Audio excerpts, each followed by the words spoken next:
And welcome back to the Complete Idiot's Guide to Stationeers with 54 Bear, the Complete Idiot. Okay, I've made a few things. I've made another printer. I haven't actually installed it anywhere yet. Did a bit more mining, printed a couple of things. I now wanted to print up something from the Atmo printer, or the pipe bender, that requires silicon, which I don't have yet. So what I wanted to do was the bottle filler. So if I just type in FILL, water bottle filler, you'll see it requires silicon. So no biggie, you just go in, you can put it through the arc furnace if you wish. Much easier to put it through here. Now what I had done is I threw it in and forgot about it, and it got too cold. So I vented out the temperature, and the silicon is still in here. So what you can do, if I eject it now, it will just come out as silicon ore, and it'll have to be resmelted. What you can do is just vent it down so that it's low in pressure, add in some more oxide and volatile. Now, one thing when you're on the moon, even though there is no atmosphere, if you're in sunlight, and let's say I want to get my two volatiles, put them in the hand, all of a sudden they've disappeared, and all the whooshes. That's because I'm in sunlight. There is a way around it. Hence another use for the little survival hut. You could do this also by going in the shade, but I usually just go in the hut. And now they'll stay in my hand as long as I want. And I'll just put them into the mining belt. And I want one oxite. And put that in. Now as long as they're in the mining belt, they won't melt. If I put them in my hand and try and put them in here, they will probably melt before I can get them in. So what I'm going to do, stand close enough, and you can drag direct from your mining belt into here. And as long as you're holding it out like here, it doesn't consider it to be outside of the mining belt. It's a little cheaty, but it works. Okay, click ignite. There we go. And instantly I've got my 150 grams of silicon. So we'll put that in there. We'll print up the bottle filler. I've already printed up the ice crusher, which again comes from here, and some water pipes. I will also want a cowl. You could use a passive vent, but a pipe cowl is easier at this stage. I just want the one. And some of these will require, I may need to print up some more iron sheets. I'm not certain if I have enough. Okay, so we'll start with the ice crusher. I'll put it somewhere near here, because this is where I'm going to be. Well, I've got my little survival thing right now, so I should just put it round like this. You'll notice there are outputs. The top one is for, let's see, let's put it here. The top one is for gas, the bottom one is for liquid, and at the very bottom there is a data connection. We're not worried about data connection for this, so I'll just turn it around until the power line is pointing in the right direction. Okay, now this requires, I think, iron sheets to finish. Where are my iron sheets? There they are. I have 3 left. I think we're probably going to be good.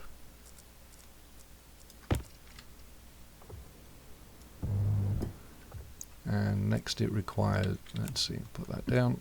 It requires some cable. There it is, finished. I'll wire it up. Now, turn it on. It's not really going to do very much. What we will do is get this out of the way. Oh, also I printed up some more solar panels. This isn't the way I would normally recommend doing it, but you can actually put them closer together than having one on each column, so it just makes your energy gathering a little more dense, and you don't need to use quite as much cable. So that gives us a bit more power generation, or power collection. You know what, I shall swap out that one for now. Okay, so we've got the ice crusher connected. Now at the back, you've got the output. The top output is for gas, and this is for liquid. The liquid ones always have this little flange with a 6-hole pattern around the outside. So don't need the cable. I'll pick up the bottle filler. I'll pick up the cowl. Actually, I'll put that in my hand. And I shall pick up the water pipes. So, easy one to deal with first. We put the cowl directly on the back. This is because when you're melting water ice, there is a small amount of nitrogen in there, and it does need to vent. Otherwise, this thing can either explode or stop working, I forget which. So for the moment, we'll just vent it straight into the atmosphere. There are times when you want to collect it and use it because that nitrogen is actually quite cold. Right, so what I will do, I'm going to put the water filler inside here. So let's see, how am I going to work this? Okay. Yeah, we'll do it like this.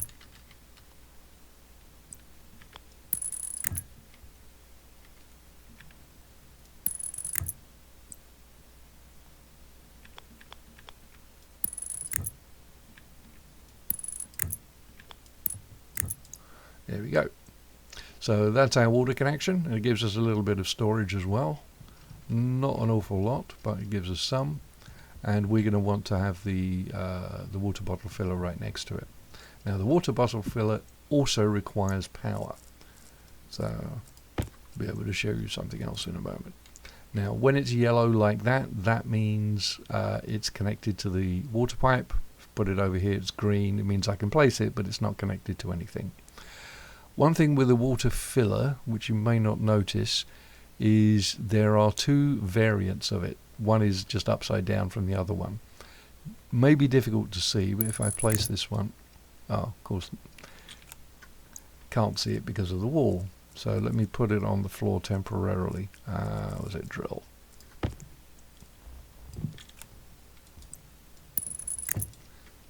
When you put it down, you've got a 1 and a 2. When you place it the other way around, you'd still get the 1 and the 2, but now the pipe and the power connections are reversed. For the OCD amongst us, it drives me nuts when I see these things upside down, and I think, no, you should have just scrolled. So right now, if I place this one, it would be upside down, even though you can't see it. So I'll change to the other one, rotate it around, and the 1 and the 2 are now the right way around. Okay, so that gives us that part. Now it still needs to be connected to power. So one of the things you can do, which is not really realistic at all, is when you're connecting power, you can actually go through pipe. So I could go straight through the middle of that. But what I'm going to do is go under it like that, then up and around.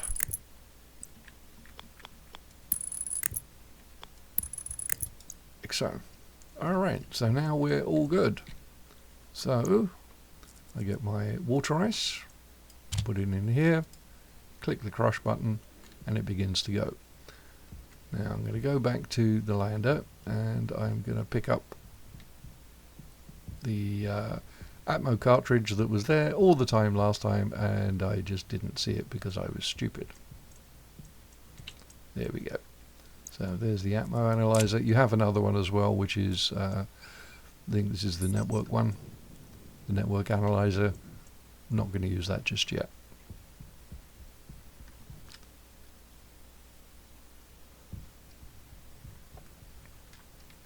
Okay, let's put the cable away, grab our tablet, put that away. Alt click on this and it'll open up the little pop out. Let's see, I have too many open. So you can swap out the cartridge. Now it's reading atmosphere. Now at the moment we're in the world, there's nothing, so it can't see anything. I point at the ice crusher, you'll see that there's water in it and some nitrogen. But the nitrogen is going, or should be going down, because it should be venting.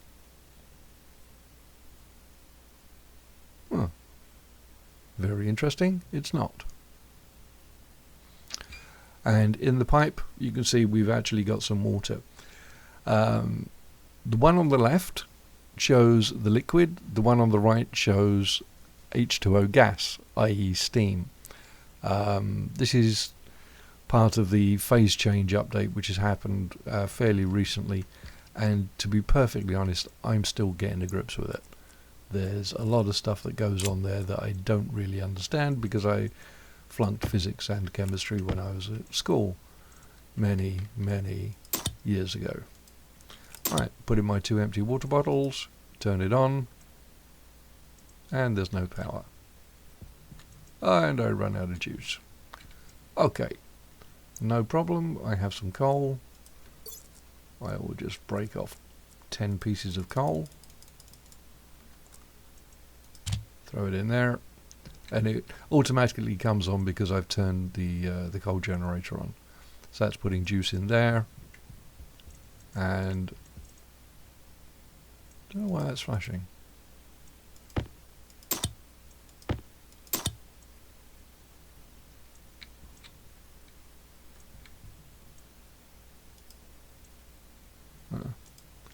The ice crusher used to work a lot faster. They've slowed it down a lot in recent times. Okay, so where is my Atmo reading cartridge? So you can see I've got the pressure in here is only 10 kilopascals. That's really tiny. You got about 73 moles of water. I think there's 22 moles to a litre, or maybe it's 22 litres to a mole. I get it confused. As I said, I was not very good at physics or chemistry. But now I got 200% water bottles. So that has not solved, but greatly eased the burden on the initial supplies. So as long as there's water ice around, and there's plenty of that, I can go and get more water and top it up. Ideally, you'd want to be storing it in a tank as well. I haven't built one. That would come later. Okay, now I did print up the tool manufactory. For me, this is... I normally get it fairly quickly because it gives you access to a heavier mining drill, a drill that drills a little bit faster. And in fact, there's a brand new drill that came out about a week ago, the pneumatic drill. That's kind of interesting because it doesn't use batteries, it uses compressed gas. So you could just use your waste canister for it. But before I place it, I wanted to show you one other thing, or actually two things combined.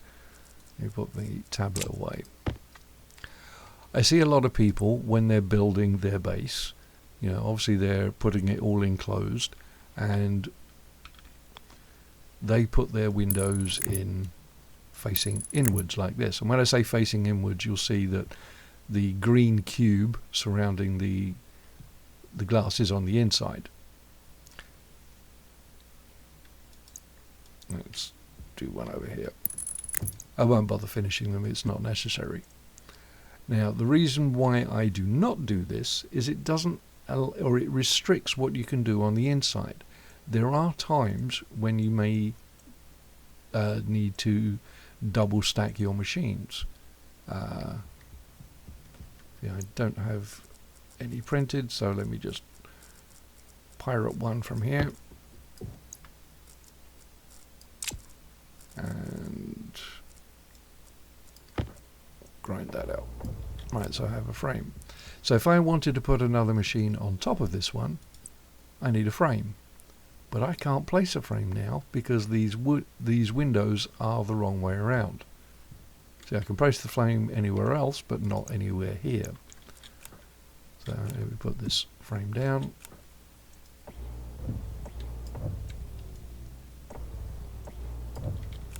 Right. Now if I put the windows up facing the other way, so the cube is on the outside,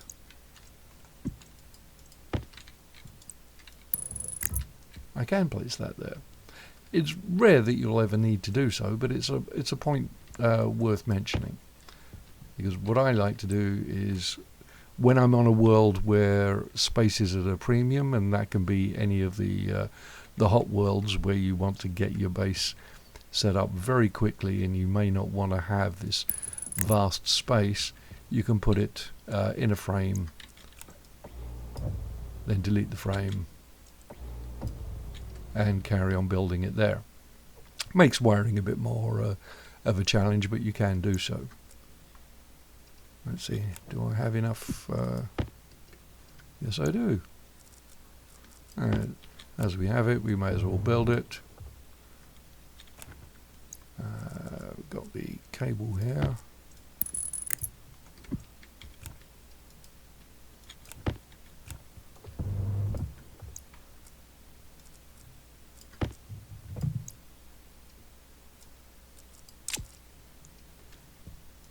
And when putting them up like this, I tend to be a little bit silly with the wiring.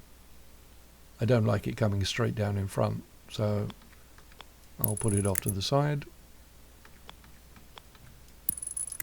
And I'll go back a whole one.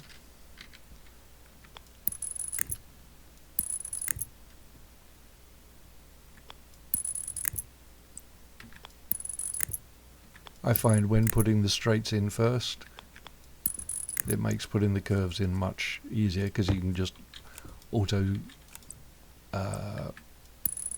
rotate them using the C key. I do it like that so that I've got a clear path for stuff coming out. I mean, it doesn't interact with the cables anyway. They're physicless parts as best as I can tell, but I just think it looks neat. And then, well, if I had power, then I'd be able to print stuff from there. Okay, that was all I wanted to cover on this one. And to be honest, with the stuff that we've covered so far, you should have enough to get your base going. Right? Oh, that thing's going flappy because the ice crusher draws a lot more power than it used to, and the poor little solar panels we have just can't keep up. You know, I'll throw some more coal in there to make it happy. Let's see. Need a hand to hold it. Close those off. Half and half. That gives me 10. Just put that in there. Oh, and I burnt a cable. Don't know if you saw that. One of these cables burst. It shouldn't have done, but sometimes it does. When you have a burnt cable, you just cut it out. You don't get anything for it. And put it straight back. Yeah, and all the other cables are okay. I don't know why that burned. I think it's just a thing with the way the game works and how it times various events. I have seen it happen a few times. In theory it shouldn't, but it does. Okay, yeah, so with what we've covered so far, you should have enough to get your basic base done. This is not the ideal or the recommended. I certainly wouldn't start a game like this, but I've laid it out this way just so that it's easy to see what's going on. When you're on the moon, you really don't need to have a shelter. It's a good idea to have one because you're going to need one to grow the crops. Growing the crops is a completely different thing. I don't even know if I'm going to do a tutorial on that because everything I thought I knew is either changed or I've forgotten it or something, because I was doing a simple run through on Mars and half my crops died and I haven't figured out why. So I'm probably not in a good position to be teaching anything on that. But anyway, I hope you found these first introductory videos useful. If I have any more requests or if there are other ideas that occur to me that may be useful thoughts for first time or beginning players, I'll do some more. In the meantime, thanks for watching and I will maybe see you later. Take care.